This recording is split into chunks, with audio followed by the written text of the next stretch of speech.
A imigração ítalo-egípcia no Brasil.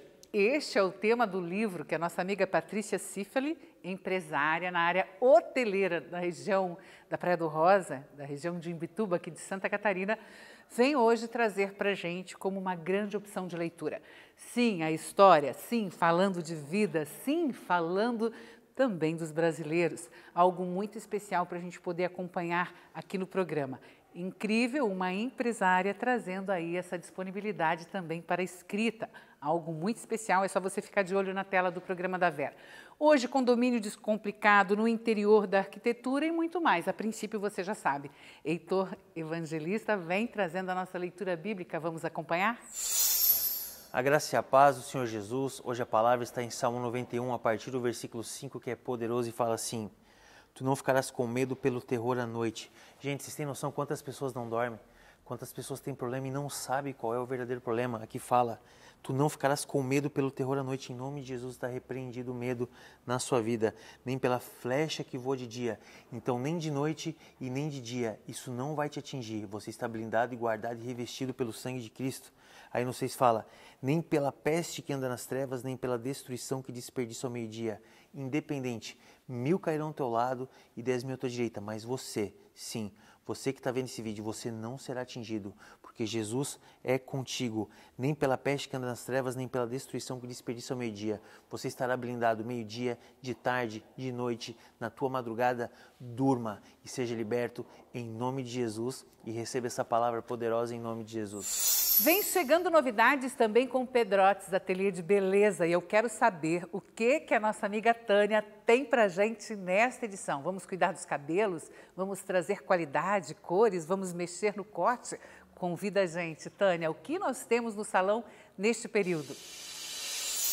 Olá, Vera, tudo bem? Vera, graças a Deus é a correria, né? Estamos aí há um tempo já com o salão, desenvolvendo, trabalhando, formando equipe. E hoje eu venho aqui fazer um convite para todas que não conhecem o nosso salão ainda. Então, eu sou a Tânia Pedrotti, sou a proprietária do salão. E eu tenho uma equipe de mais uma cabeleireira, Silvana. Eu tenho manicure com alongamentos, especialista em fibra de vidros. Eu tenho também uma podóloga, que atende aqui com horários marcados, de 15 em 15 dias, geralmente. Também eu tenho uma micropigmentadora e tatuadora, que também faz um trabalho só com horário marcado, que posteriormente eu passo o contato, pode ser direto para elas. Ou, se quiserem, pode entrar em contato com nós aqui do salão.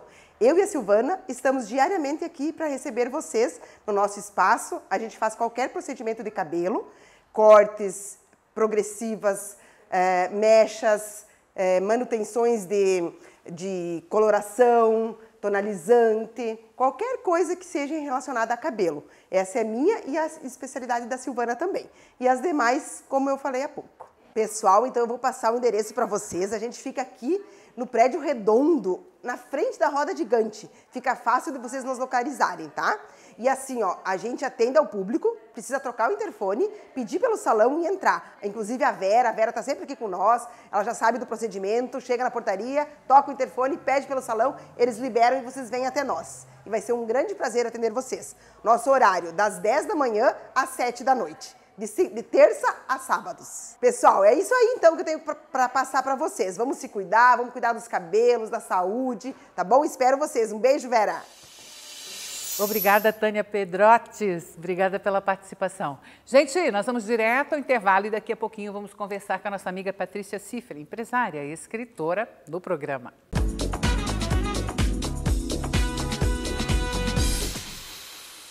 Nós estamos aqui com o presidente da Associação do Bairro Santa Regina, a Associação dos Moradores, nosso amigo Wellington, conhecido como Carioca.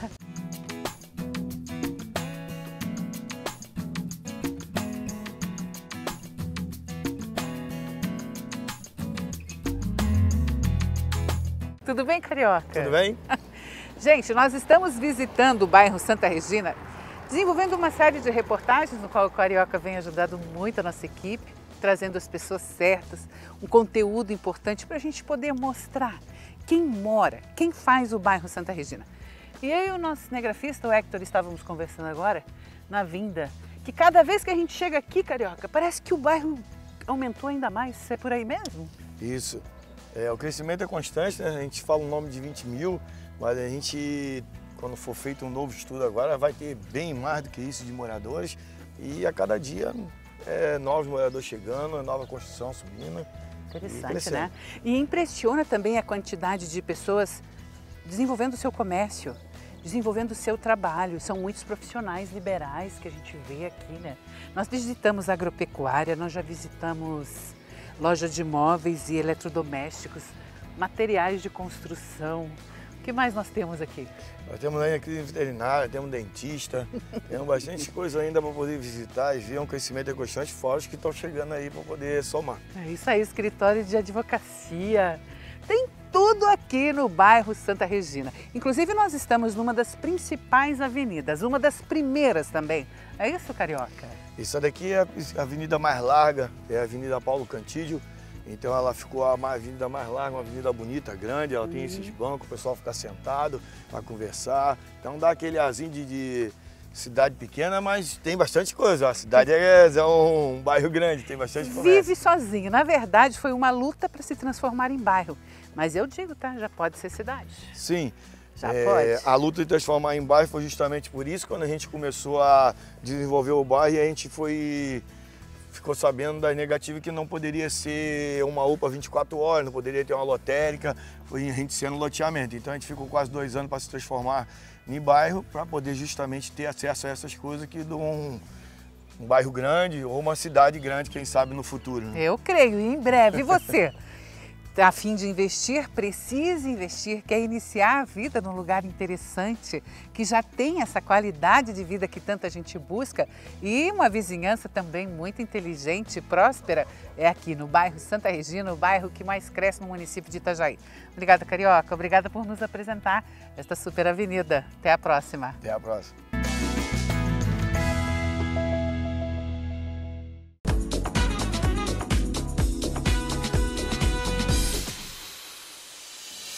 Estamos recebendo a visita da nossa amiga Patrícia Nascimento Cifali, ela é empresária e também agora escritora. E nós estamos aqui para falar sobre uma verdadeira obra de arte. Gente, olha só esse livro, A Imigração Ítalo-Egípcia no Brasil. Vera, obrigada pelo convite. Que bom ter você aqui. E que surpresa, hein? Para todos nós. Para você também? Na verdade, sim, uma grande surpresa. Eu, como uma empresária hoteleira, né? Agora nessa intenção de escrever a minha história e de verdade foi um projeto que foi crescendo assim, né? Ele nasceu bem despretensioso. Hoteleira da região aqui do sul do estado, do litoral sul, Praia do Rosa, grande sucesso nesse segmento, uma grande administradora e agora também escritora. Gente, a vida tem história para contar. Tem muita história. Todo mundo tem. E você foi em loco buscar pela sua? Eu fui resgatar a minha história. Conta então, a imigração ítalo-egípcia no Brasil. É forte? É forte, Vera. Na verdade, são muitos fatos históricos entrelaçados a um romance de época dos meus avós. Então, esse livro, a partir de 1900, relata fatos da recessão, né, da Europa, lá em 1870, onde os europeus, a maioria migraram para o Brasil, mas alguns foram para o Egito, né? No caso, a minha família. E de lá, né, passaram Primeira Guerra Mundial, Segunda Guerra Mundial. O meu avô foi preso 2 vezes no Egito. Ele era nascido no Egito, então ele era um egípcio, mas de nacionalidade italiana. E na Segunda Guerra Mundial, os italianos dentro do Egito, eles eram inimigos de guerra dos ingleses, né? Então, ele foi preso 2 vezes e o único crime dele era ser italiano. Olha isso, gente. Isso está aqui no livro, também não sabia. E com muitos documentos, né? Eu vi que você conseguiu. Vocês conseguiram, porque tem uma coautora. Isso, eu tenho a Mariana Rosa, que de verdade ela é quem escreveu o livro, né? Certo. Minha prima da linhagem materna, não da linhagem paterna, mas foi o primeiro sim que eu recebi. Vamos. Aceitou comigo esse projeto e a gente ficou 1 ano nessa escrita. Gente, eu não sabia. Descobrindo e redescobrindo que o Egito muitas coisas. Tinha sido um endereço, então, de procura tão forte na época de 1800, 1900. Mas ele era considerado mesmo ainda... Na verdade, era a grande época, potência, né? no momento, né? E o Cairo era a Nova Paris. E o Brasil seria o algo novo, assim? Uma era oportunidade o desafio. De começar Isso. do zero, vamos Eu dizer. aprendi que a minha família recomeçou muitas vezes e eu acho que muitas famílias recomeçam, a gente só não sabe, né, desses recomeços. Mas aqui a gente tem muito recomeço. Então, em virtude das guerras, né, chegou um momento que ficou insustentável eles estarem no Egito. Eles tinham uma pedreira, eles tinham empresas de pavimentação, empresas de construção civil. Eles abdicaram de tudo em prol da segurança da família. Deixaram casa, Bateram a porta. imóveis, tchau. Saíram roupa, literalmente uma mala e Bateram a vamos embora. porta. Os Minha filhos- avó grávida do meu pai, com mais 4 filhos. E chegaram no Brasil, né? Imagina, europeus, em fevereiro, no Rio de Janeiro, em pleno carnaval. Minha avó, um Diferente. choque cultural, assim. Tremendo. Absurdo. Mas eles trouxeram com eles, nesse recomeço, apesar de não poder carregar muitas coisas nas suas mãos, né? Trouxeram know-how, tecnologia do ramo de pavimentação. Então, a minha família, dessa linhagem paterna, sempre trabalhou no Brasil esse desenvolvimento da parte de tecnologia e expansão das rodovias. E aí, em 2 anos, eles começaram a se reinventar no Brasil, recomeçaram e ajudaram toda essa parte, né, de nacionalização do país a partir ali de 1950, 1960, inclusive com alguns marcos históricos também, construíram a primeira usina de asfalto do Brasil. Olha isso, gente. E muita história, assim. O livro é um livro de muita história mesmo, assim. Muito trabalho e muita união familiar. Isso é algo interessante. Apesar das lutas, literalmente, das guerras, houve esse recomeço novamente. É verdade. Então, primeiro no Egito, depois aqui no Brasil, onde Exatamente. vocês estão até hoje. E você agora, recente, em busca mesmo desta história familiar, de conhecer o teu, né, as tuas gerações, a tua genealogia, você esteve no Egito. Exatamente. Você esteve em loco na casa que eles Em moravam. janeiro, nós fomos as primeiras descendentes a retornar ao Egito desde que eles haviam saído. Então, desde 1956, nunca ninguém tinha voltado porque o meu avô não achava seguro. O irmão dele que ficou para tentar dar suporte para os bens que ficaram, ele desapareceu, nunca tiveram notícias dele. Olha. Então, acho que esse medo e essa vontade de não voltar ia passando de geração em geração, né? Mas eis que nós, né, eu sempre tive muita curiosidade sobre o Egito. Eu sabia que a minha história estava entrelaçada lá, mas de verdade, conforme eu fui escrevendo, me dava mais vontade de retornar lá, sabe, Vera? Quando a tua família chegou, na verdade, no Egito, no primeiro momento, nem a esfinge estava completa ainda, né? Exatamente. Em 1900, as patinhas da esfinge Ainda estavam não- lá semi-coberta e a gente tem uma foto que eu acho linda ali, que mostra essa chegada Essa deles dos- no Egito, com a patinha da esfinge fechada. E lá eles conseguiram, na verdade, encontrar a primeira pedreira dentro do Egito e foi a primeira pedreira privada. Então, a pedreira era de posse da família e eles pagavam royalties para o governo. Interessante. Isso, naquela época, a pedra era como se fosse ouro. A pedra até hoje está lá, né, nas pirâmides de Gizé. E deixaram, assim, a gente visitou o prédio, que era um prédio inteiro onde eles moravam, com 18 apartamentos, a própria pedreira. E, por fim, o acolhimento no Brasil foi sensacional. Porque Foi. aqui teve a dificuldade, teve o início, teve o deixar tudo para trás e começar de novo, mas teve a tranquilidade, O a recomeço. paz, né? E a família em segurança, que eu acho que é o que todo Principal. patriarca, né, Vera, busca de verdade, assim. E para mim, assim, foi algo muito de me reconhecer, né, nessa história. Porque todo mundo tem uma história. Eu sempre gostei de biografia, de ouvir histórias. Mas eu nunca percebi que eu tinha essa história, assim, sabe, por trás. E essa cadeia genética que a gente carrega, eu acho que ela traz muito mais do que a cor dos nossos olhos ou Olha alguma que doença, né? interessante. A gente reconhece as nossas habilidades, às vezes. Por que eu tenho tanta facilidade de recomeçar? Tu sabe a minha história, né? Verdade. A gente recomeça com tanta facilidade. Aqui a gente tem muito recomeço, sabe? Gente, o lançamento está acontecendo agora, no mês de agosto, o lançamento oficial. E, assim, é um trabalho que, se ela imaginou fazer um livro, uma pesquisa, saiu um trabalho de pelo menos 309 folhas. É isso Com o mesmo? apoio do Ministério da Cultura, né? Olha que então a gente maravilha. teve... O livro ele tem distribuição gratuita. Tá. As pessoas que tiverem vontade de conhecer essa história, Olha para aí. se inspirar na sua própria história, né, Vera? Com certeza. Principalmente tantos italianos, imigrantes italianos que nós temos aqui, né? São. É um No livro Brasil. com muitas histórias de várias famílias, na verdade. Olha, isso acabou por contar muito, né, da história da humanidade e, por fim, a nossa. Porque verdade. vocês estão aqui também fazendo pelo Brasil e realizando tantos projetos e crescendo, e questões culturais, e o que deu certo e o que não deu certo, mas, sem dúvida, vocês estão de parabéns. E que lindo você conseguir tão minucioso essa história. Foi. Com documentos, Um ano de muita com pesquisa. fotografias, Tem. questões centenárias. São. Então, realmente, valeu a pena. Valeu.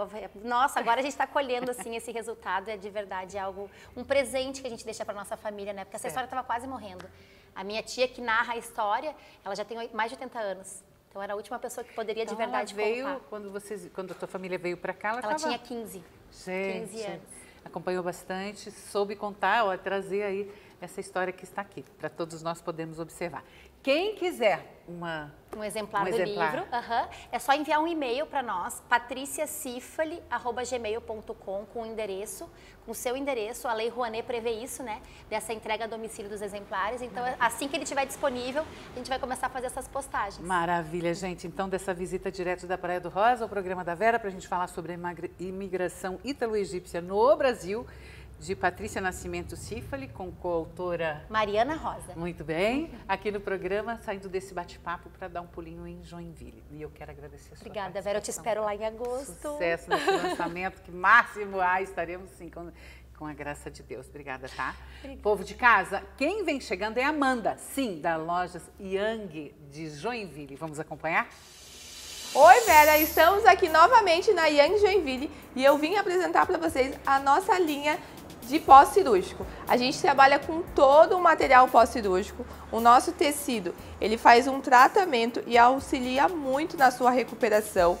Então, a gente tem o sutiã de alça larga, que ele vai dar toda uma estabilidade para a tua cirurgia, e também o sutiã de alça fina. Lembrando que o tecido da Yang, ele é tecnológico, então ele vai te auxiliar na drenagem, no massageamento e também na cicatrização. Não somente os sutiãs, mas a gente trabalha com toda a linha de placas e o modelador também, modeladores inteiros e muito mais peças para você vir aqui na loja conhecer. Então eu convido você a vir aqui na Avenida Getúlio Vargas, 501. Nosso @ do Instagram é Yang Joinville e agora fica aí com você, Vera.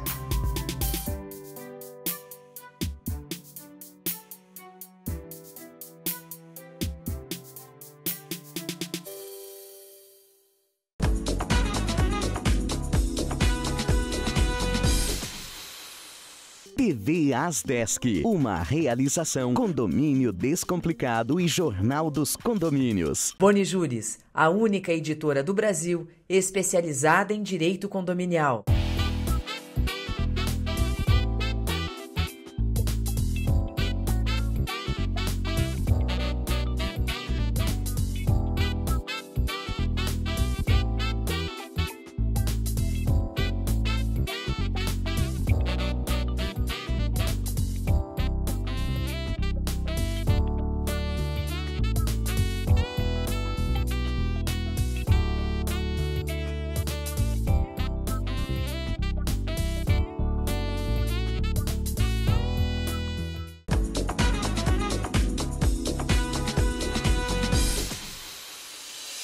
No interior da arquitetura, nós vamos agora acompanhar o nosso quadro tão especial, trazendo as dicas de Toledo Arquitetas Associadas. Vamos conferir?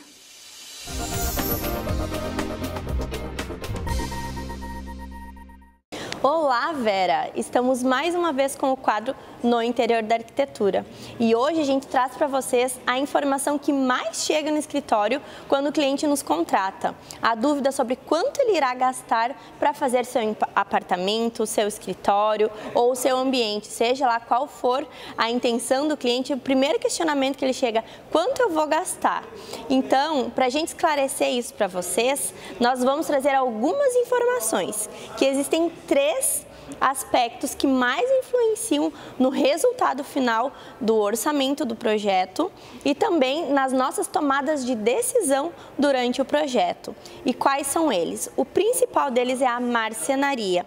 E por que a marcenaria? Porque ela, no resultado final do nosso orçamento, ela que tem o maior peso. Então, o cliente primeiramente vai nos passar qual o investimento que ele quer fazer, para então a gente saber até onde a gente pode chegar com esse projeto. Se a gente vai optar por uma porta de giro ou se a gente vai colocar uma porta de correr, se essa porta vai ser de vidro, se vai ser de espelho, se vai ser uma porta somente de MDF, se a gente vai ter muita pedra, se a gente vai ter serralheria. Então, a tomada de decisão nesse sentido vai estar diretamente ligada a quando o nosso cliente quer investir no ambiente. E o segundo aspecto que tem bastante peso também é a iluminação. A tomada de decisão na escolha desses itens, das luminárias, vai influenciar diretamente também no resultado final do orçamento, porque a luminária, dependendo da peça escolhida, ela varia muito de peça para peça. Uma outra questão que pesa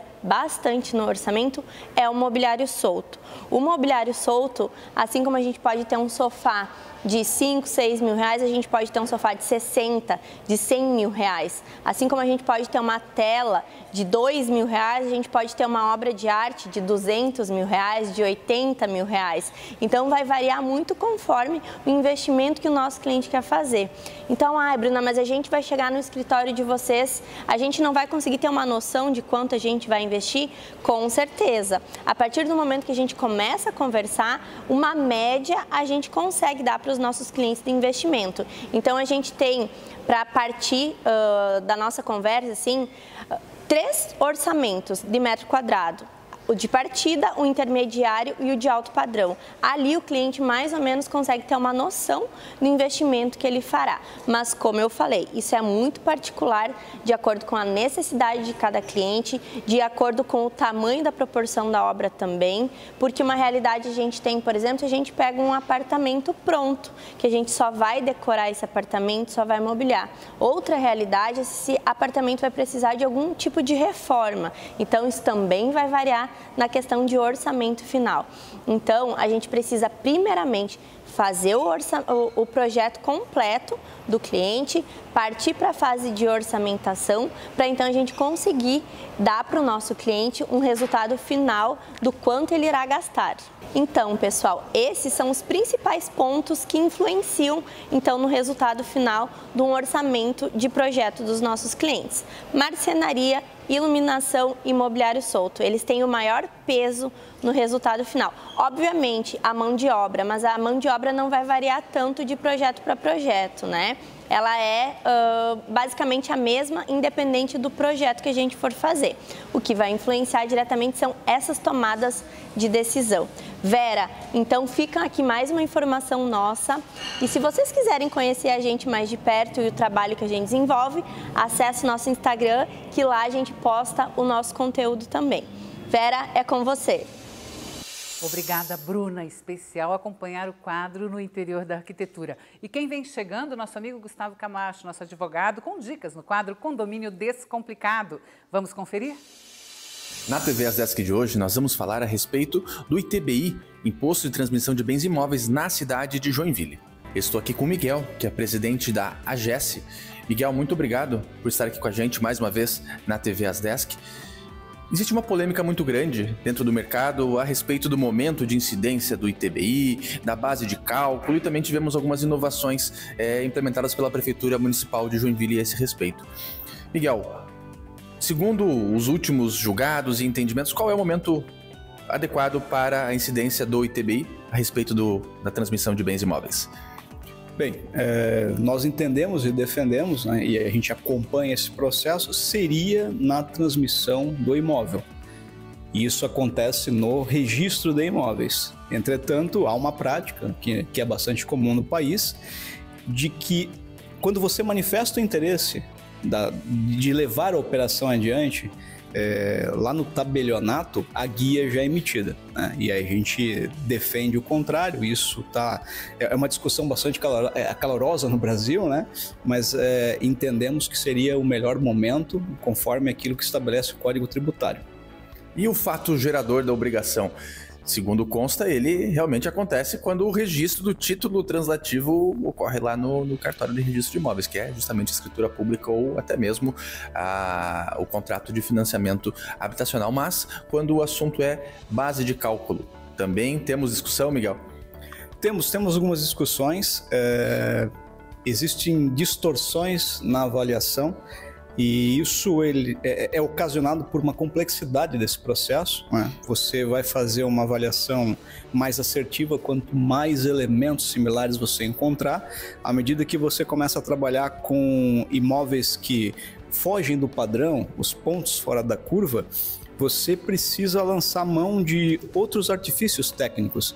E é justamente nesse ponto que a gente acaba encontrando uma situação de litígio quando você recebe uma guia em relação àquilo que você efetivamente pagou. E o que vale na prática? o valor negociado do imóvel ou o valor arbitrado pela Prefeitura Municipal da cidade? Bem, essa é a questão de milhão, né? Nós entendemos e defendemos que o correto seria o valor declarado pela parte.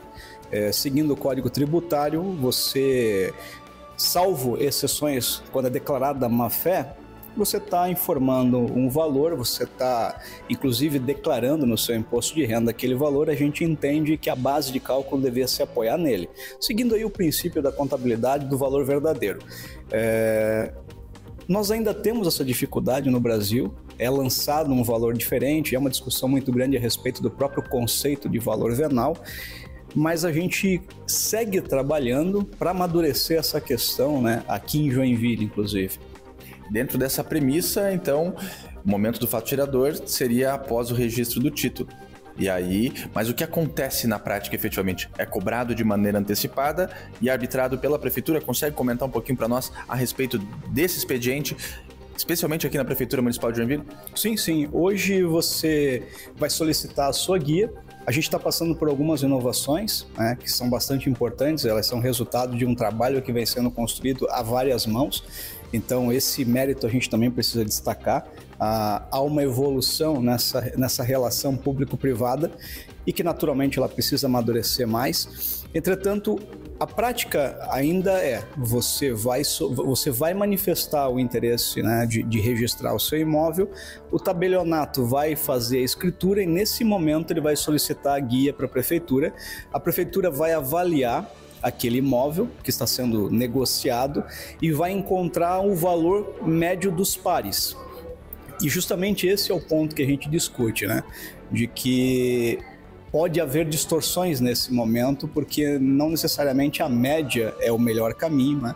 Você tem métodos específicos para isso e a gente ainda precisa amadurecer nesse caminho. Mas a prática hoje é essa. No momento que você vai para o tabelionato, essa guia é emitida pela Prefeitura e é gerada uma base de cálculo para a aplicação do imposto.